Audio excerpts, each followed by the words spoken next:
Oke, kita ketemu lagi. Ada satu saham yang lagi panas banget nih, PT Sinergi Intiplastindo, atau gampangnya kita sebut aja SIP. Pergerakannya itu loh bikin banyak orang garu-garu kepala.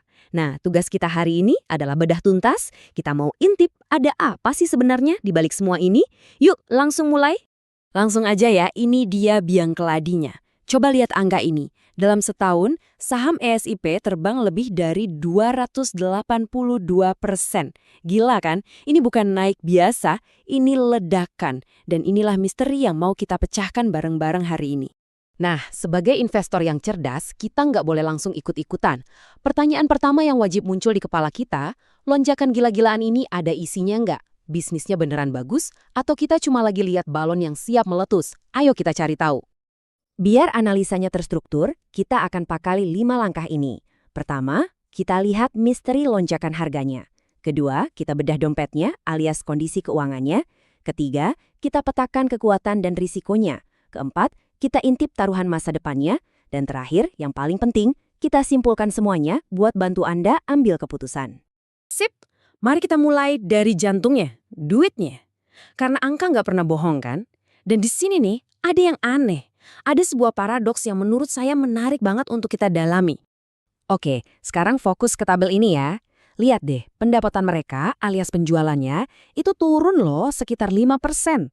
Harusnya kan kalau jualan turun, untungnya juga ikutan turun dong. Logisnya gitu. Tapi, coba lihat baris paling bawah. Laba bersihnya justru meroket lebih dari 63%. Loh, kok bisa? Biar lebih kebayang, lihat grafik ini. Sebelah kiri, balok pendapatannya minus, nyungsep ke bawah. Di sebelah kanan, balok labanya malah terbang tinggi ke atas. Nah, ini kan anomali. Ini tanda ada sihir yang terjadi di dalam operasional mereka. Terus, apa sihirnya? Bukan sulap, bukan sihir. Jawabannya satu kata, efisiensi. Mereka pinter banget motong biaya produksi. Biayanya dipangkas 7,24%. Lebih dalam daripada penurunan penjualannya. Artinya apa? Modal per barang jadi lebih murah. Ini bukan untung-untungan, ini namanya jago ngatur pabrik. Dan ternyata, kehebatan efisiensi ini bukan cuma kejadian setahun sekali, trennya lanjut terus, bahkan makin gila. Lihat aja data terbaru kuartal 1 2026. Laba bersihnya, boom, meledak 241%. Ini konfirmasi, mereka ini emang jagonya bikin untung dari setiap barang yang dijual. Oke, jadi mesin profitnya kencang, kita udah tahu. Tapi kan mobil balap juga perlu lihat sirkuitnya kan? Ada tikungan tajam apa nggak di depan? Nah, sekarang kita zoom out. Kita lihat posisi ESP ini di arena yang lebih besar. Kita pakai jurus klasik aja, analisis SWOT. Gampangnya gini, kekuatannya, dompetnya tebel banget, hampir nggak punya utang sama sekali. Sehat. Kelemahannya, pabriknya udah mentok, nggak bisa produksi lebih banyak lagi. Peluangnya? Nah, ini penting. Dunia lagi demen sama yang ijo-ijo, kemasan kertas. Ancamannya, hati-hati, pemerintah mau nerapin cukai plastik di tahun 2026. Dari semua itu, ada dua hal yang jadi penentu nasib ISIP ke depan. Satu, dia punya bensin banyak karena nggak punya utang. Jadi bebas mau lari ekspansi kemana aja. Tapi yang kedua, ada polisi tidur gede di depan, yaitu cukai plastik. Ini bisa bikin rem mendadak kalau tidak diantisipasi. Ingat ya, harga saham itu soal masa depan, bukan masa lalu. Kenapa harganya bisa terbang setinggi itu? Karena pasar lagi bertaruh gede-gedean sama satu proyek yang mereka anggap bakal mengubah peta permainan. Dan ini dia langkah caturnya. Mereka mau bangun pabrik baru senilai 200 miliar di Balaraja.